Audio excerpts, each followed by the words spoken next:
সূরা কাউসার পড়ে হাতের বৃদ্ধাঙ্গুলে ফু দিলে যে কেউ আপনার বাধ্য হয়ে যাবে। এটা পবিত্র কোরআনুল কারীমের একটি সূরা। পবিত্র কোরআনুল কারীমের ভিতরে ছোট্ট একটি সূরা হচ্ছে সূরাতুল কাউসার। অনেক সময় আমাদের স্বামী আমাদের কথা শুনে না। অনেক সময় কিছু মায়েরা, কিছু বোনেরা আমাদেরকে ফোন দিয়ে থাকেন, হুজুর আমার স্বামী পরকীয়ায় লিপ্ত হয়েছে, আমার স্বামী বিভিন্ন মেয়েদের সাথে কথা বলে থাকে। অনেক সময় প্রবাসী ভাইরা আছেন, তারা বলেন আমার স্ত্রী আমার কথা শুনে না, আমার স্ত্রী আমার টাকা নিয়ে ফুর্তি করে অন্যদের ছেলেদের সাথে কথা বলে, কিন্তু সে আমার কোনো কথা শুনে না। এই বিভিন্ন ভাবে যদি তারা অন্যভাবে চলে যায়, তাহলে স্ত্রীকে বাধ্য করার জন্য অথবা স্বামীকে বাধ্য করার জন্য এই চমৎকার একটি আমল যদি আপনি করতে পারেন, আমি আপনাদেরকে জানিয়ে দিব এই নিয়মটা কিভাবে করবেন। আবার অনেক সময় সন্তান কথা শুনে না, অফিসের বস শুধু আপনার উপর অত্যাচার করে, জুলুম করে, নির্যাতন করে, যার কারণে আপনি কঠিন বিপদের ভিতরে পড়ে আছেন।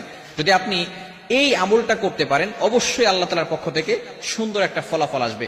21 দিন এই আমলটা করবেন। আমলটি করবেন কিভাবে আমি আপনাদেরকে ভালো করে বলে দিচ্ছি। প্রথমে আপনি ওযু করবেন, পবিত্র অবস্থায় থাকবেন, অবশ্যই পবিত্র থাকতে হবে। এরপর আপনি ফজরের নামাজের পরে অবশ্যই ফজরের নামাজ পড়বেন, কারণ ফজরের ভিতরে বরকত রয়েছে। ফজরের নামাজ পড়ে আপনি পবিত্র হয়ে ওই নামাজের স্থানে যদি আপনি পড়তে পারেন আলহামদুলিল্লাহ ভালো। আর যদি সেখান থেকে উঠে অন্য কোনো কাজ করেন, তারপরে ওযু অবস্থায় যদি সেখানে বসেন, কোনো সমস্যা নাই, পড়তে পারবেন।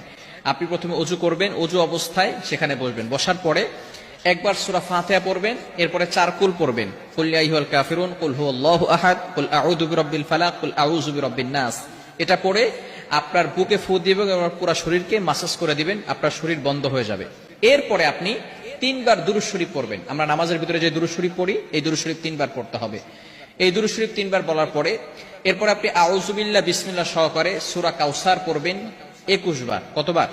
সূরা কাউসার 21 বার পড়তে হবে আউযু বিল্লাহ বিসমিল্লাহ সহকারে। 21 বার পড়ার পরে আপনার এই বৃদ্ধাঙ্গুলটা এই যেখানে আমরা করগুনি 1 2 3 একের জায়গায় রেখে এরপর আপনি এটাকে মুষ্টিবদ্ধ করবেন। এরপরে আপনি সূরা কাউসার 21 বার পড়ার পরে সেখানে ফু দিবেন। ফু দেওয়ার পরে যাকে আপনি বাধ্য করতে চাচ্ছেন হালাল ভাবে, অবশ্যই হালাল ভাবে হতে হবে, হারাম ভাবে করলে কিন্তু হবে না, অবশ্যই হালাল হতে হবে।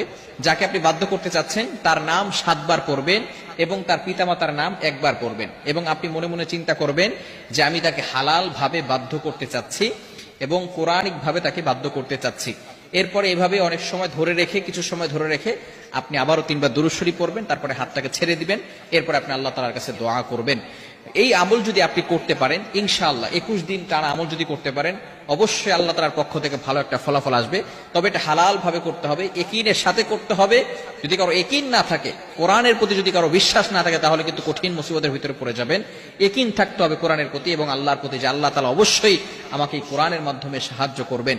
এবং হালাল পন্থা থাকতে হবে, হারাম কোনো কাজ করা যাবে না। বিশেষ করে ইয়াং পিপল যারা আছে, এটা শোনার পরে তারা একেবারে খুশিতে আত্মহারা হয়ে যাবে যে আমি আমার গার্লফ্রেন্ডকে এবার বিয়ে করার জন্য অথবা গার্লফ্রেন্ডকে পটানোর জন্য আমি পুরা ভালো একটা আমল পেয়ে গেছি। খবরদার, এটা করা যাবে না। এটা যারা হালাল ভাবে স্বামী কথা শোনেন অথবা স্ত্রী কথা শোনে না,